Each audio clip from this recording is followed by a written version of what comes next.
You know, they say one small decision can flip your entire life upside down. Well, let me tell you, I learned that the hard way. I never thought dredging a pond, something I'd watched my grandfather do every decade since I was a kid, could kick off the wildest, most hellish 3 months of my existence. But that was before I tangled with the queen of the HOA herself, Veronica Sterling. If you ever want a taste of real madness, just go up against a woman who cares more about community aesthetics than she does her own soul. Picture this. It's late spring, bone dry, the grass already crunching under your boots, cattle slogging through muddy banks just to get a drink. My pond, the one carved out by hand in 1874, is the heart of my family's ranch and the soul of everything my granddad ever taught me. Work hard, respect the land, stand your ground when you're right. You know what I mean? It's the one thing I could count on, fed by an underground spring that never ran dry, outlasting droughts that wiped out entire towns. That pond isn't just water, it's legacy. And when I decided to dredge it, just regular old maintenance to keep the cattle watered and the ecosystem healthy, I never imagined it'd land me in a war. The morning I called Martinez's construction and watched Jose rumble up the drive in his excavator, it felt like just another Tuesday. 5 minutes later, that piece shattered because here comes Veronica Sterling, barreling down my dirt road in a BMW, looking like she'd just come from some soap opera set. She hops out, platinum hair, shining voice like a bandsaw, clutching a stack of legal-looking papers that might as well have been death threats. "You're violating our environmental guidelines, Mr. Whitmore. This pond is a shared visual resource." She said that with a straight face. Can you believe it? My own pond on my own land suddenly shared. She waved around some official-looking forms, started talking about contamination risks and visual impact assessments, and just like that, 48 hours to cease and desist or else. Well, I tried to play it cool. Grandpa always said angry words never won an argument, but inside I was steaming. Still, I figured I'd better get my ducks in a row, so I called my neighbor Ezra, who'd been ranching these parts since before the roads were paved. He dug through old maps, water rights from 1874, original deeds, told me, "Gray, your claim's older than the county itself." That should have been the end of it. It wasn't even the beginning. Next thing I know, Veronica's dragging me in front of the HOA board, all stone walls and exposed beams, with her flunkies lined up like they're about to judge a talent show. She's got an independent environmental consultant, complete with a PhD and a slideshow of my pond looking like some post-apocalyptic wasteland. Dead fish, green slime, the works.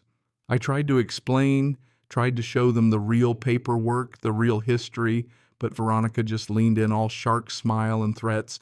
"I've taken down bigger opponents, Mr. Whitmore. Trust me, I know how to win these fights." From there, it spiraled. That night, my phone blew up, texts, calls, Facebook posts. Suddenly, I was the villain, the polluter, the heartless rancher, threatening the whole community.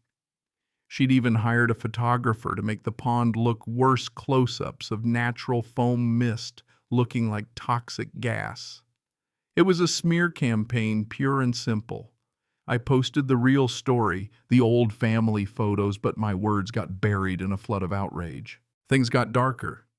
Found a GPS tracker under my truck. Somebody wanted to know my every move.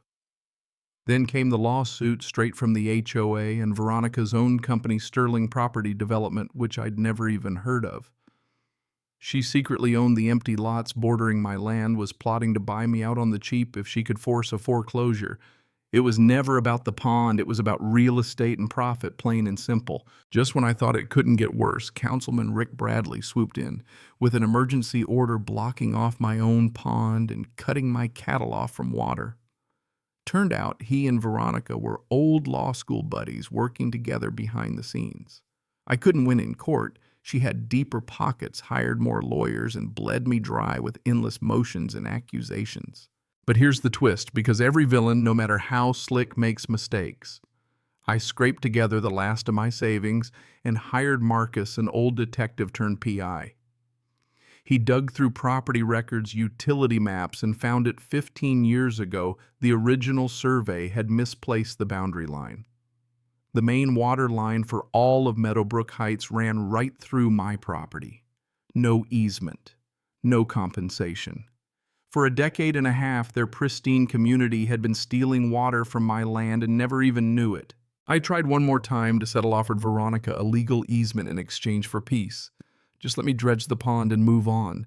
Instead, she doubled down, accused me of domestic terrorism, went on TV calling me a threat to public safety.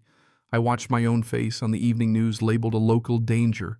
The job was gone. The bank sent a foreclosure notice. And finally, Veronica rolled up grinning, offering to buy my ranch for a third of its value, or else see me lose it all in court. That night, something inside me snapped. For 3 months, I'd tried to play by the rules, and it got me nowhere. So with help from Marcus and a couple loyal neighbors, I poured concrete into the access valve of that illegal water line. Didn't break anything, didn't vandalize, just exercised my property rights. By dawn, Meadowbrook Heights was dry as a bone.